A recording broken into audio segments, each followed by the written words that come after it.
Our keynote speaker is senior editor for the U.S. House of Representatives for the Cook Political Report with Amy Walter. This gentleman's responsible for analyzing U.S. House races and is recognized as one of the nation's top election forecasters. He's a contributor to NBC News, and his election commentary has been cited in numerous top publications, including Politico, the New York Times, the Washington Post, the Wall Street Journal, The Economist, and Real Clear Politics. He has served as an analyst for the NBC News Election Night Decision Desk since 2008, so he's reserved in 2024, and he has appeared on C-SPAN, CNN, Fox News, and NPR. In the spring of 2019, this man was named a Pritzker Fellow at the University of Chicago's Institute of Politics, where he led a seminar entitled Mapping Our Future, Forecasting Elections and Redistricting 2021. A frequent speaker and guest lecturer, he's shared his insights into the latest political trends with audiences at Harvard's Institute of Politics, the Dole Institute of Politics, and Georgetown's Government Affairs Institute. Now, he claims this line is going to turn some people off. It should not. A native of New Jersey. Did I get the accent close? No, I didn't think so. And a fan of John Bon Jovi and his boys. He received a bachelor's degree in government with distinction from the University of Virginia and was awarded the 2006 Emmerich Wright Outstanding Thesis Prize for his study of congressional redistricting standards. Buckle up, this is going to be a fun presentation. It is an honor to welcome to the podium David Wasserman.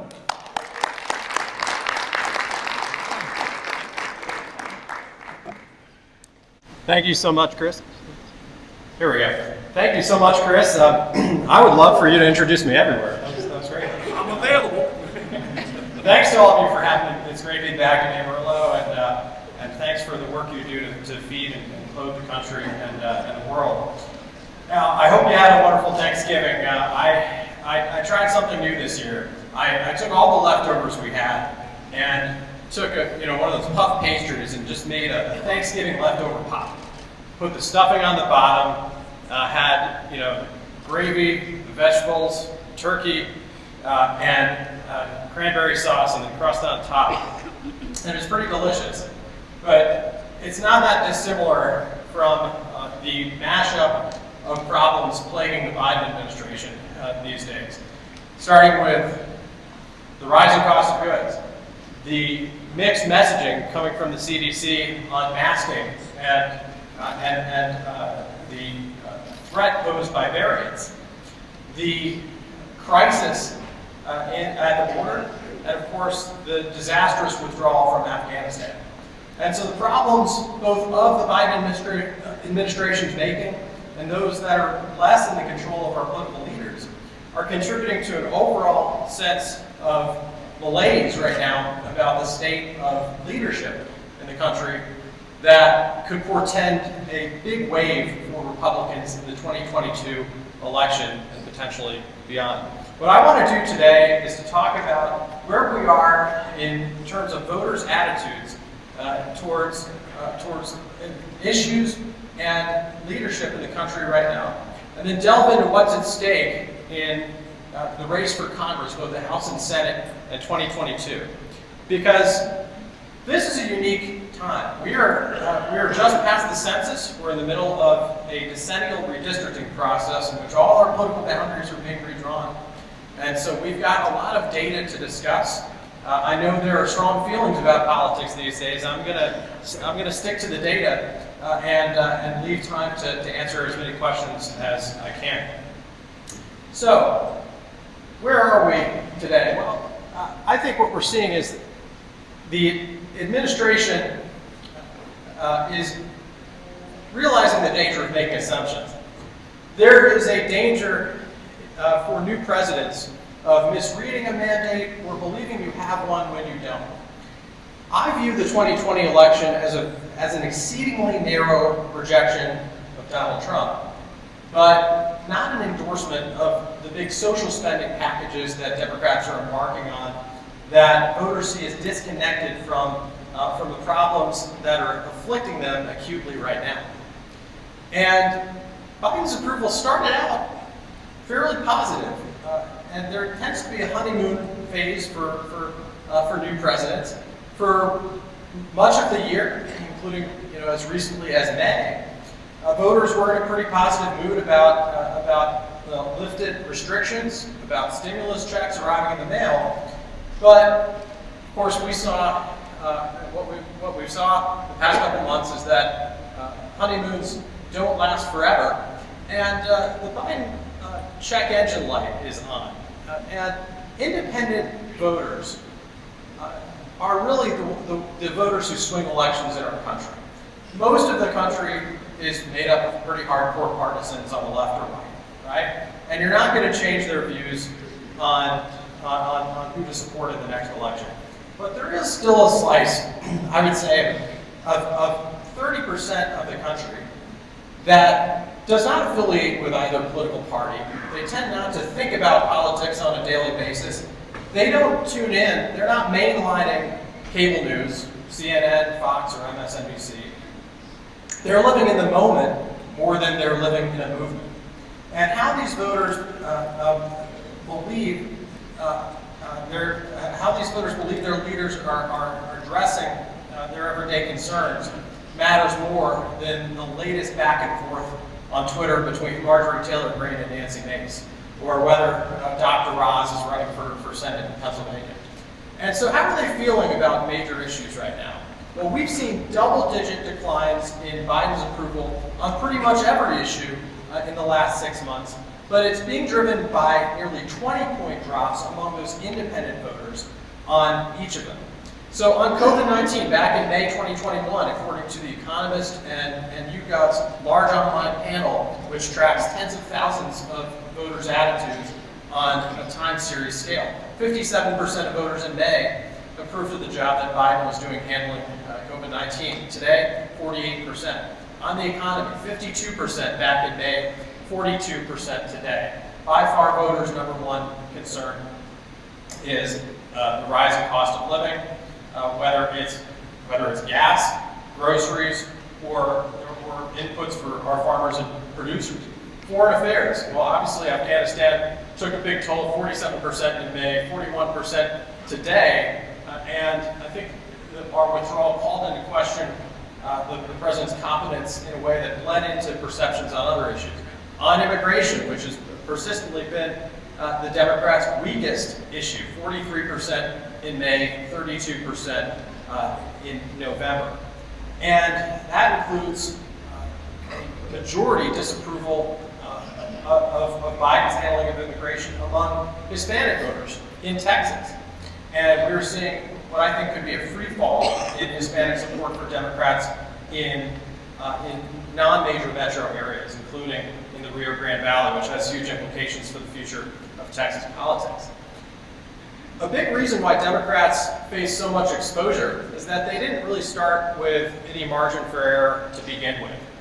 You can't get closer than a 50-50 Senate. You can't get much closer. The House right now, which is 222 Democrats and 213 Republicans, and you can't get much closer than the election that we had in 2020. Now you can look at the Electoral College, which Joe Biden carried 306 to 232, which was a mirror image of Trump's win in 2016. He also won 306 electoral votes. You can look at the popular vote, which Biden received 81 million votes to Trump's 74 million. But if you were to add up the cumulative margins that put Biden over the top in the states that put him over the top of the Electoral College, in Wisconsin, in Georgia, and in Arizona, his cumulative margin of victory in those three states was 42,915 votes out of 159 million cast nationally.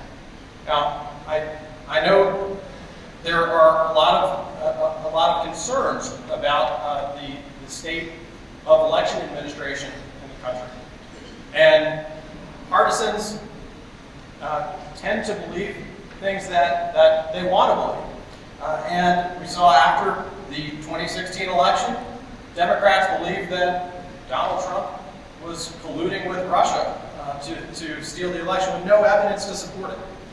We've seen a series of judges in the states that decided the 2020 election that were appointed by Donald Trump look at allegations of fraud and not see evidence that there was sufficient fraud to overcome or to overturn the outcome. We also saw that in states that administered elections really, really well, including Texas, in my opinion, Republican-run states, the margin of swing between 2016 and 2020 from Trump to Biden was actually greater in Texas than it was in the states that put Biden over the top, including Nevada and Wisconsin and Pennsylvania and Georgia and Arizona.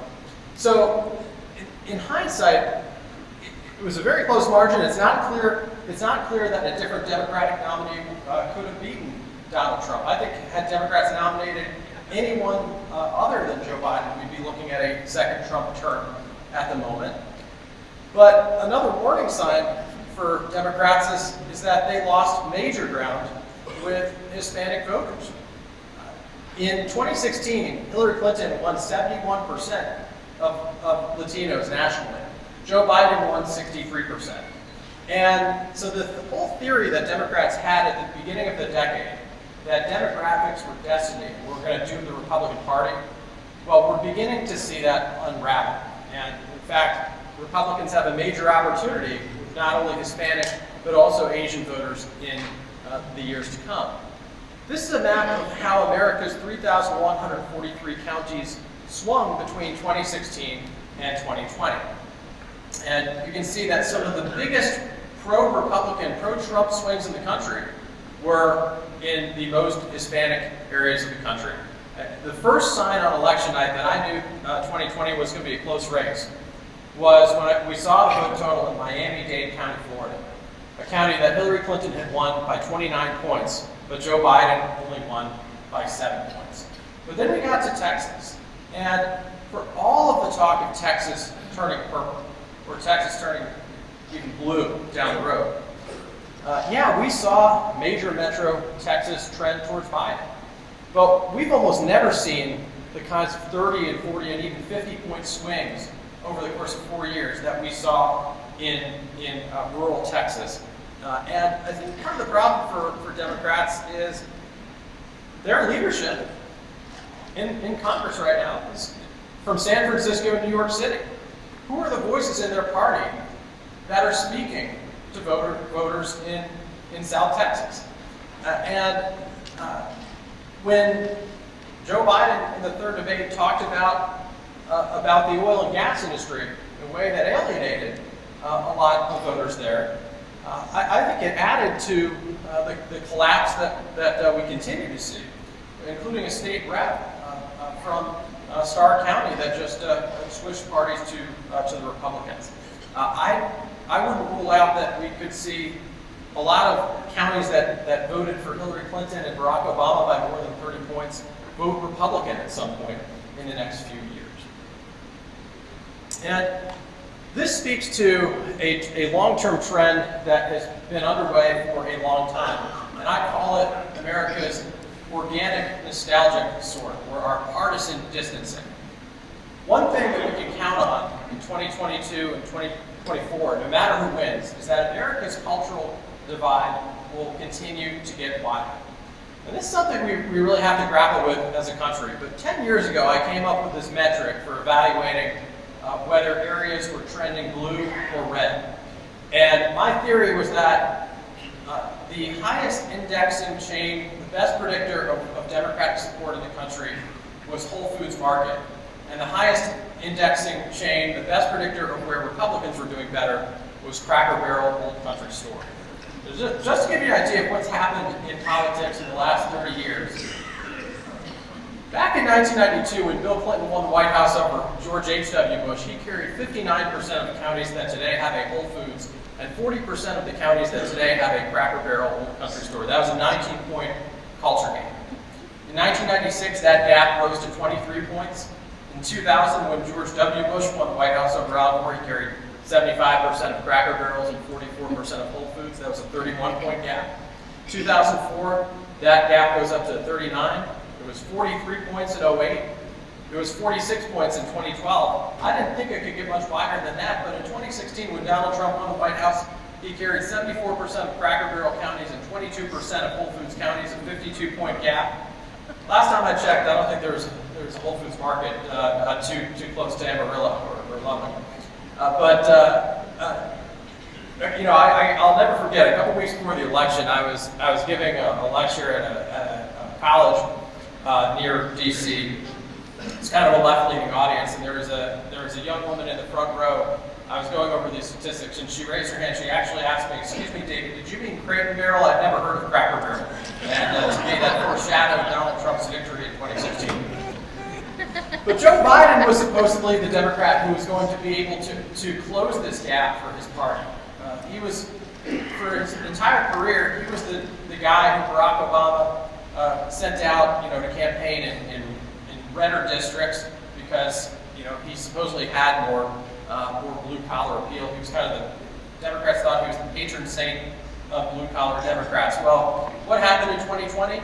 Joe Biden didn't narrow this gap. He won by running up the score in Whole Foods counties, won 85% of them and just 32% of Cracker Barrel counties, a 53-point gap, even wider than the one that we had in 2016.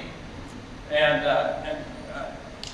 I went back after the election, and I wanted to determine whether there were any chains that were on the verge of overtaking Whole Foods and Cracker Barrel as the leading indicators for the 2020s. And indeed, what I found when I ran this analysis down to the precinct level and mapped out over 200 American retail chains was that the best predictor for Democrats now is Lululemon Athletica, and the best predictor for Republicans is now Tractor Supply. Now, no surprise here, right? This is a proxy for our widening urban versus rural divide. But actually, the biggest growth sectors for both of these chains is the suburbs.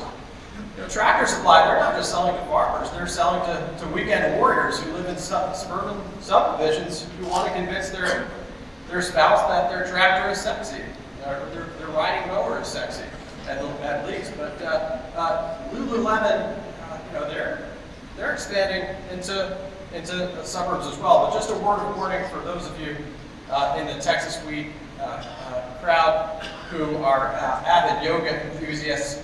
There are three things in my book that always tell the truth, and those are small children, drunk people, and yoga pants. So just be warned. So okay, where are we headed in 2022?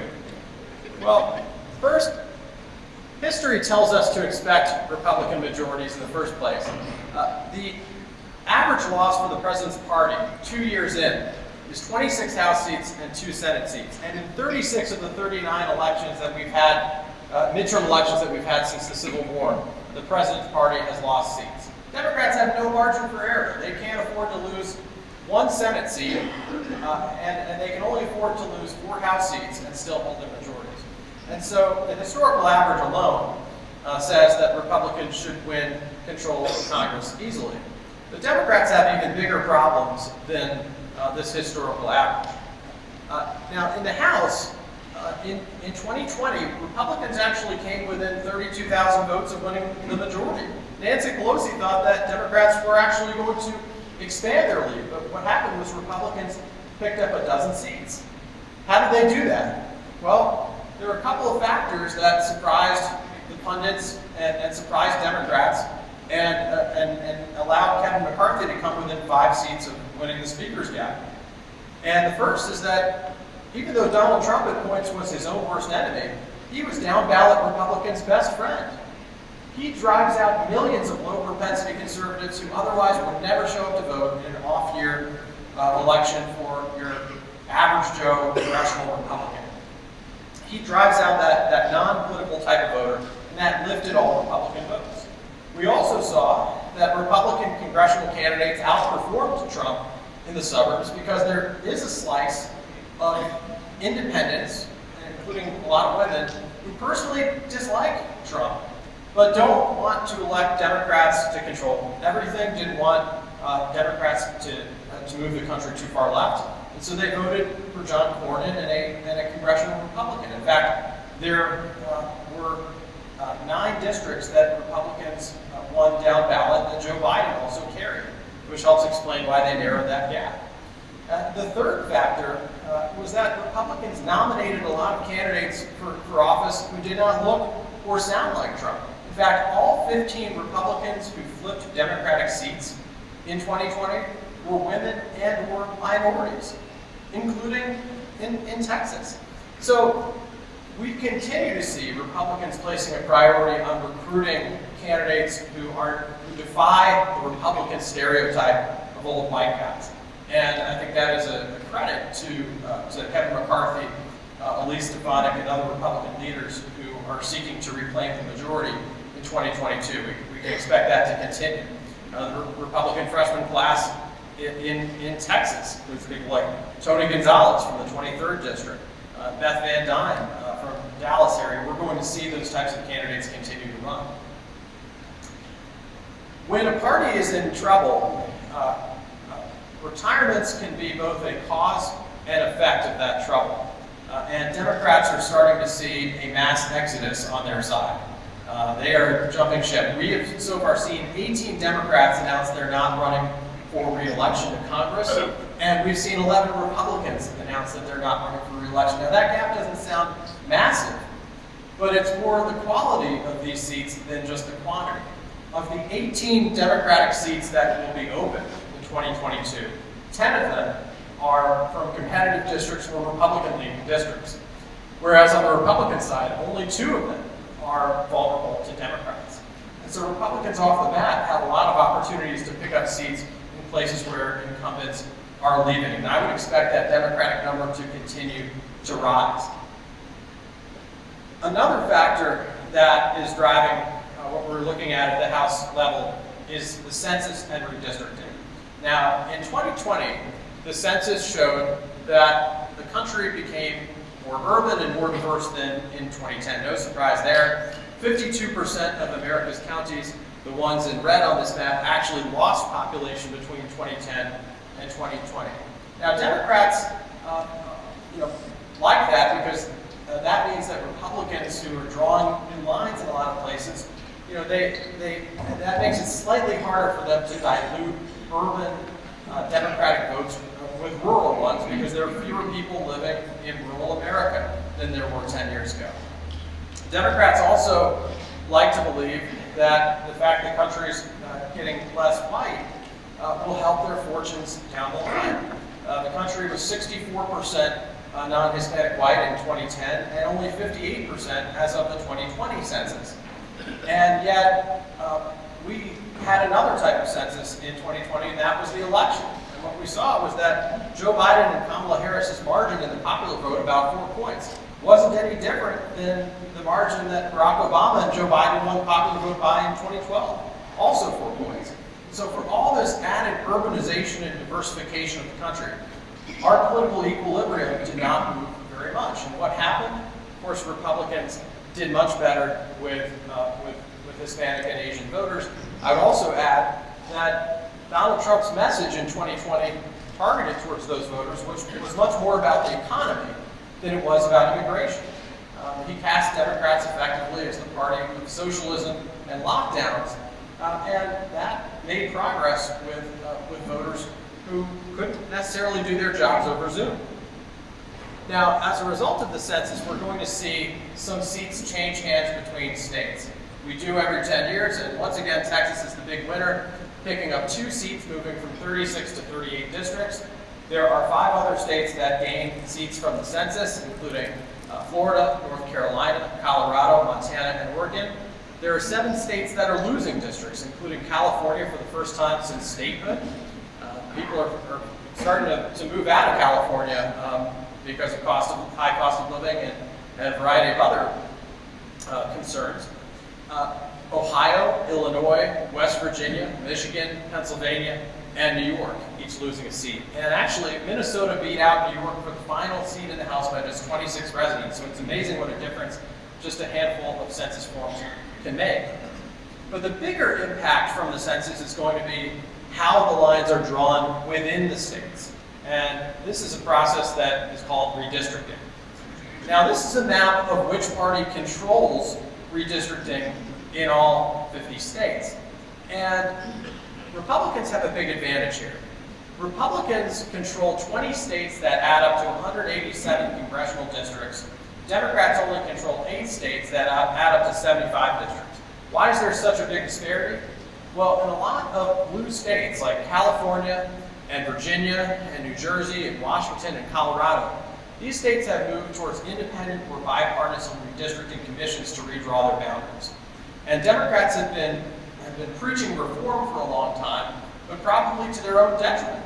Because what this means is that Republicans can gerrymander the lines in the states that they control, but Democrats are playing with one hand tied behind their back in a lot of the states that they would otherwise control if there weren't independent commissions in place.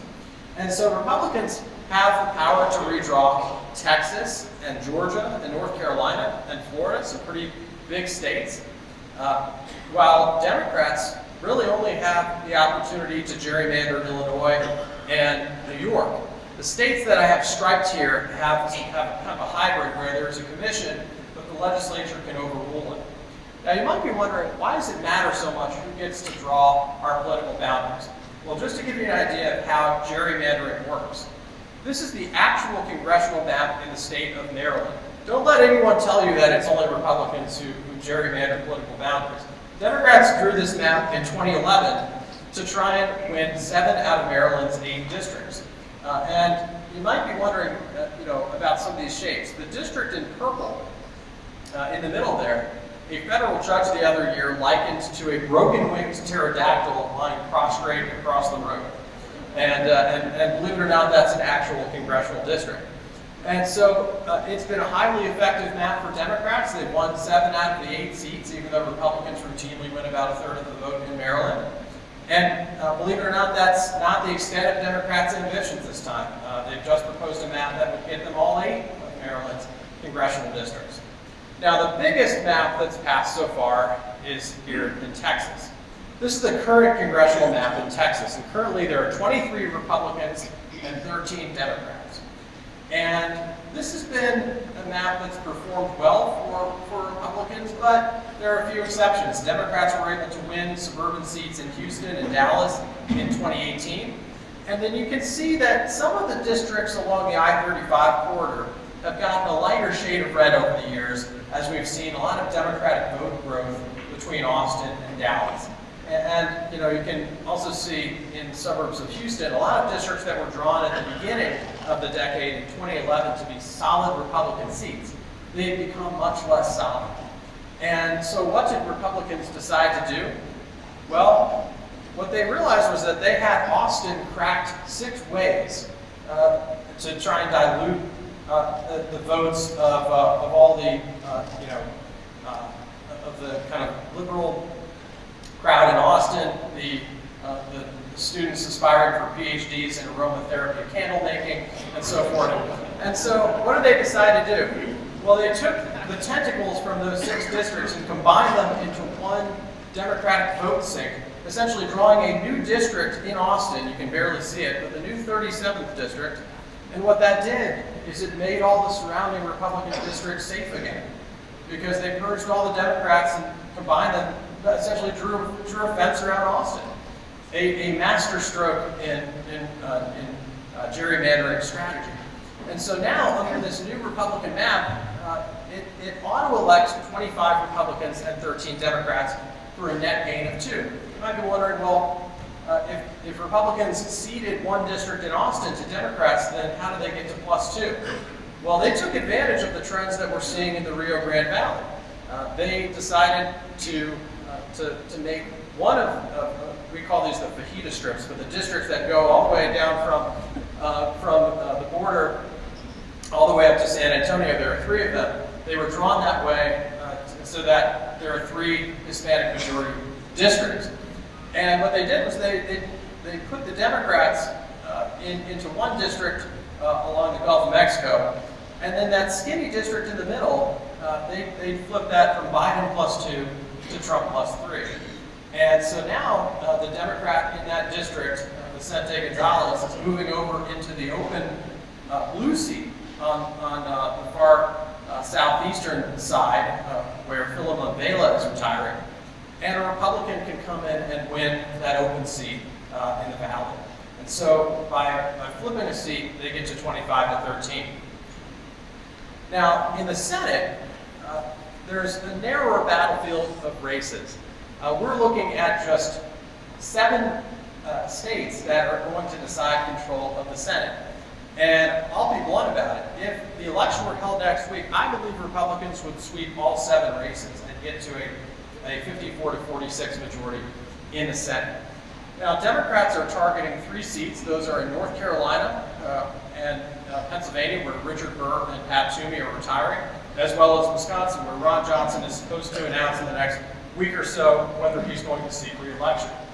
And these are seats that Democrats badly want, but keep in mind that these are states that only voted for Biden by a point, or in the case of North Carolina, even voted for Trump. And so if we're talking about even a slight erosion in the political environment for Democrats, these seats are going to remain in Republicans' hands. Now, the question is, to what extent does Trump's involvement in primaries muddy the waters for Republicans sort of hoping to take back seats?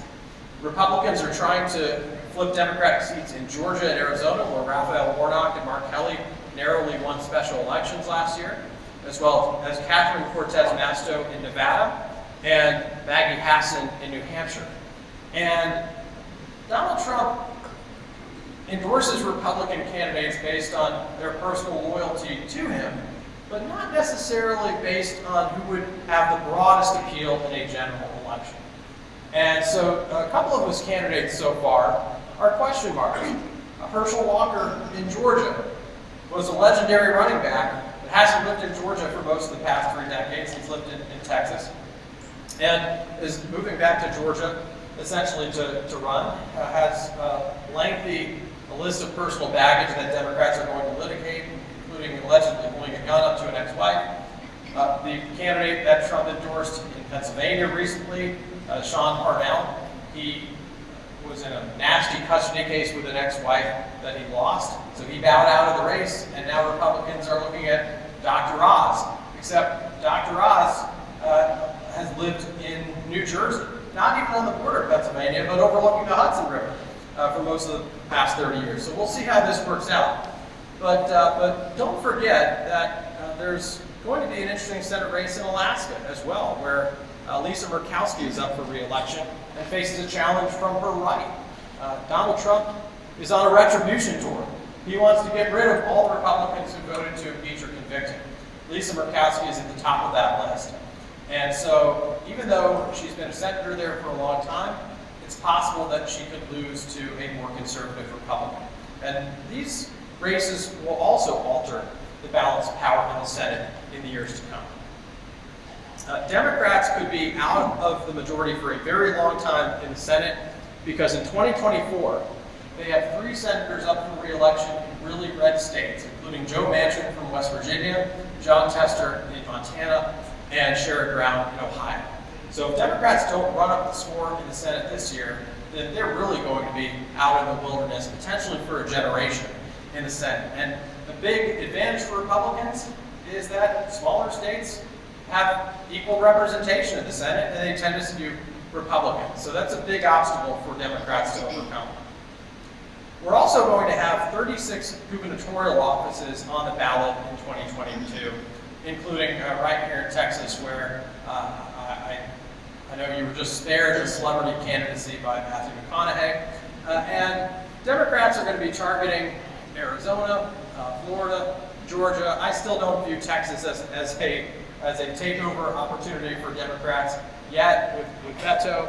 I simply think things would need to get much worse for Abbott in terms of his approval rating, or for him to become much more vulnerable in the Republican primary than he is now to make the general election more interesting. But Republicans are looking at Kansas, Nevada, Pennsylvania, Wisconsin, Michigan, a lot of states that are going to host very competitive gubernatorial races. We could also see interesting Republican primaries in some states where the Republican base is angry at Republican incumbents for enforcing COVID protocol at all. And you know, that includes here in Texas, although I think I don't think it's sufficient to defeat Abbott yet. But in Idaho, where Brad Little is facing a challenge from his own lieutenant governor, who tried to seize power in the state when Little came to the Texas border with the National Guard. Or Mike DeWine in Ohio, who faces a primary challenge and could potentially lose renomination there. So we're watching to see which kinds of Republicans come out of these gubernatorial races, because it will indicate how the party is feeling about 2024. Now, speaking of 2024, I believe this next presidential race is going to take a long time to shape up. The reason is that neither of these gentlemen is in any hurry to announce their plans, because Joe Biden, he has to say he's running for re-election, otherwise he's a lame duck. I don't believe he ultimately will run for re-election. I think there's a much higher chance that Donald Trump runs for the White House in 2024 than Joe Biden runs for the White House. Now, let's just say that for whatever reason, Donald Trump does not run. Now, I put the potential successors in the Republican Party to Trump in more or less into three buckets: governors, senators, and former Trump administration officials. And in the gubernatorial pack, Ron DeSantis is leading in the polls right now, but we'll see how that fares in the next few years. Typically, people who poll well this far out don't end up getting the nomination in several years. Chris Christie was at one point the leader in Republican polls at this point away from the 2016 Republican nomination. In the former Trump administration officials category, I'd put Nikki Haley higher on the list than some others, especially Mike Pence, given that Pence's standing among the Trump base has really fallen. And in the Senate bucket, my sleeper pick on the Republican side is Tim Scott, who has quietly built a very impressive political operation beyond South Carolina.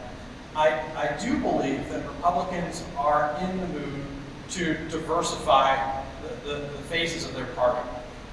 Oftentimes, congressional elections give us insight into what parties are looking for at a broader level. I remember in 2010 and 2012 and 14, when I was interviewing hundreds of congressional candidates on the Republican side who were coming through our offices.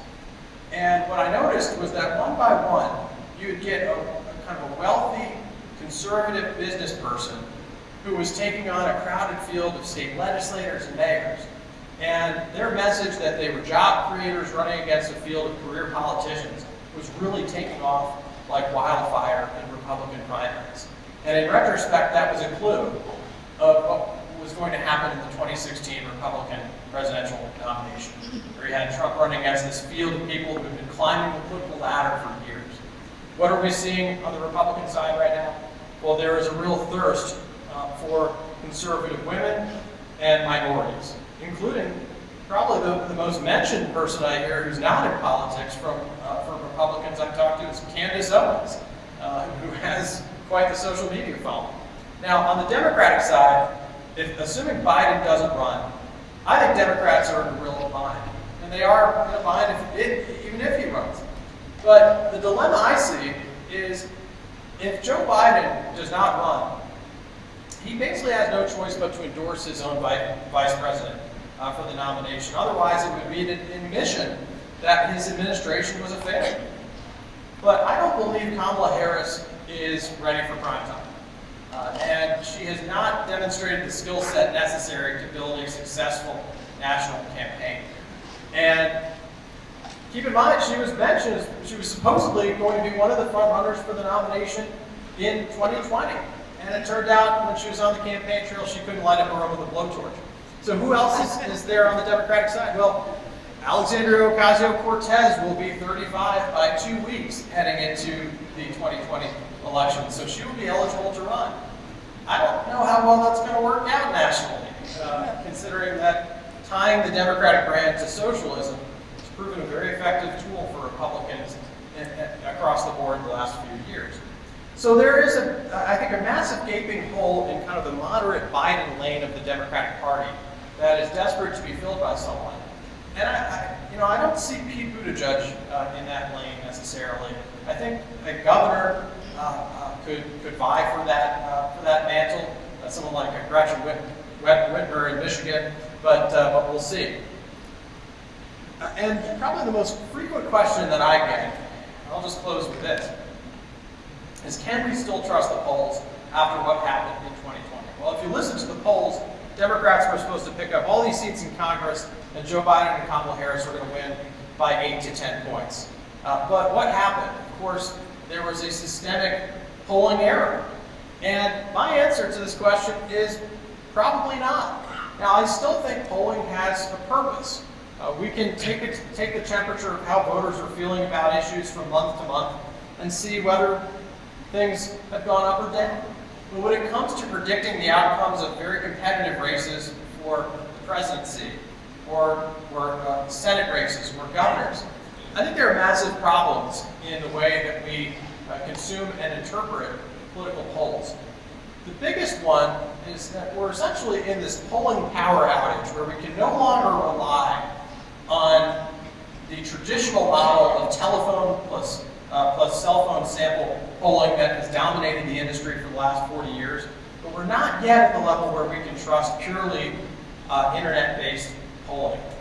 One dirty secret that most pollsters won't tell you is that response rates to phone surveys are now down to the low single digits. So we're relying on 2 or 3% of people who are willing to pick up the phone and answer the call to model the attitudes of the other 97 or 98% of people who are smart enough to screen their calls and have better things to do.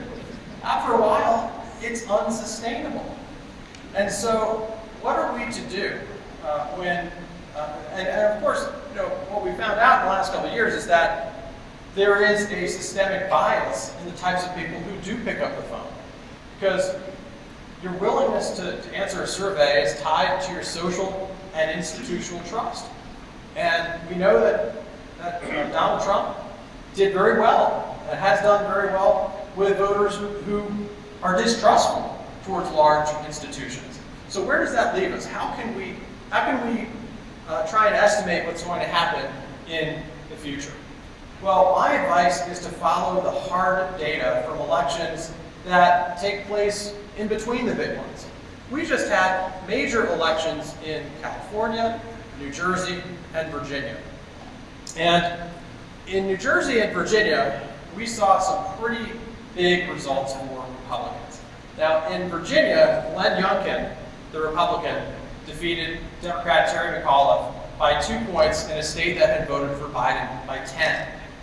In New Jersey, the state that had voted for Biden by 16 points, the Democratic governor, Phil Murphy, only won re-election by 3. And in state legislative races that we just had a few weeks ago, the average swing from 2020 to 2021 was a 12-point swing in Republicans' favor. And so this is a pretty consistent pattern that we're seeing where Republicans are doing pretty much across the board, about 10 to 12 points better on the margin than they were doing in 2020. If you were to take that and superimpose it on Congress, then Republicans wouldn't just pick up the 5 seats they need to win House control. They'd pick up 51 seats. In the Senate, they wouldn't just pick up the 1 seat they need, they'd pick up 4 seats. So we'll see how this changes. We'll continue to evaluate how these races are shaping up. But I think Democrats are in for a world of hurt in 2022. And Joe Biden has pretty much exhausted the major options he's got to make American voters feel better. Between stimulus and vaccine and federal vaccine mandates, there aren't very many big levers that the administration can pull. And he's just got to hope that Americans are feeling more optimistic about the future in 2022 than they are right now. So why don't I stop there and open up the floor if we have time for any questions that may be on your mind. Questions, comments, accusations? Yes, sir. 2 parts. Condoleezza Rice, will she run or will she not? 2, if the Republicans take back over everything, how bogged down does Congress get in 2023? Excellent question. So the first is Condoleezza Rice. Look, I think anything that is touching the Bush era is now vastly out of fashion in the Republican Party. And you know, Liz Cheney, I think her ceiling in the primary in Wyoming is about 30%. When Trump insulted Colin Powell after his death, you didn't see a big reaction against that among base Republicans. And I don't think Condoleezza Rice is of the style that Republicans are really yearning for right now. Look, if Trump runs, the nomination is his if he wants it. So, and I think there's a pretty darn good chance that he runs. Now, when it comes to Congress in 2023, and what does that look like if we've got Biden, who's serving the final 2 years of his first term, with a Republican Congress? Well, this is going to get real interesting because it depends on what types of Republicans come into Congress and how big their margins are. Part of the reason Democrats are having such a hard time passing legislation is that they really have no votes to give. They've got to get the squad in line and they've got to get their mods in line. But I would say for purposes of the Farm Bill, we're still looking at a group of Republicans who will be in charge in ag, who know what they're doing and are not going to let the country fall off a cliff. My advice to everyone is when you're watching Congress, don't pay attention to the performance artists who dominate chyrons on cable news. Pay attention to the legislators. And between Glenn Thompson, who's in line to take over the chairmanship of the Ag Committee, John Bozeman in Arkansas, I think there's a very talented pool of genuine legislators on the Republican side who could come into leadership positions in 2023 and actually work in a bipartisan fashion, even though there aren't too many Democrats remaining from rural or ag districts, right? So there's still, you know, the Senate right now is still controlled by a gang of about 8 people, including Joe Manchin and Kyrsten Sinema on the Democratic side, but also, you know, if Republicans retake the Senate 53 or to 47 or 54 to 46, the people who are going to make or break what happens when it comes to keeping the government funded, reauthorizing the Farm Bill, they're still going to be the Mitt Romneys, Ben Sasses, Susan Collinses of the Senate who make up the difference between a majority and minority. Yes, sir. Is there a conservative Democrat that Republicans could support in deference to the black vote? So, you know, one of the fascinating statistics when we really dive into voters' attitudes is that white Democrats are now far more liberal than non-white Democrats. You know, black voters on a whole host of issues ranging from crime to immigration are fairly moderate in their outlook on national issues compared to the types of woke liberals that we're seeing elected from a lot of the more activist districts, like from Austin. So it'll be really interesting to see whether a Democrat in a more conservative mold, particularly on when it comes to crime and immigration, issues that I think have absolutely plagued Democrats the last 2 years, can break through the kind of social media mindset of the party on defunding the police and kind of the fringe that intimidates a lot of Democrats on those issues, and build a more successful national movement. I find it fascinating that Eric Adams just got elected mayor of New York City on a pro-policing platform, spending more money on law enforcement and getting tougher. He won his biggest margins in the Bronx, in the same places where AOC won her biggest margins when she won a massive upset in her primary in 2018. And I think what that goes to show is that a lot of voters aren't really looking at their choices of who to vote for on a left versus right spectrum, at least in primaries. They're looking for candidates who are authentic and are not trying to put their fingers in the wind. I think that's one of the reasons why Kamala Harris fared so poorly in the primaries in 2020, is that she was essentially a weather vane, trying to determine where the mood of the party was, rather than than a thought leader who knew what she stood for. When you look at Alexandria Ocasio-Cortez, you may love her, you may hate her, but you know pretty much where she stands. The same thing with Eric Adams, they were both successful. So we'll see.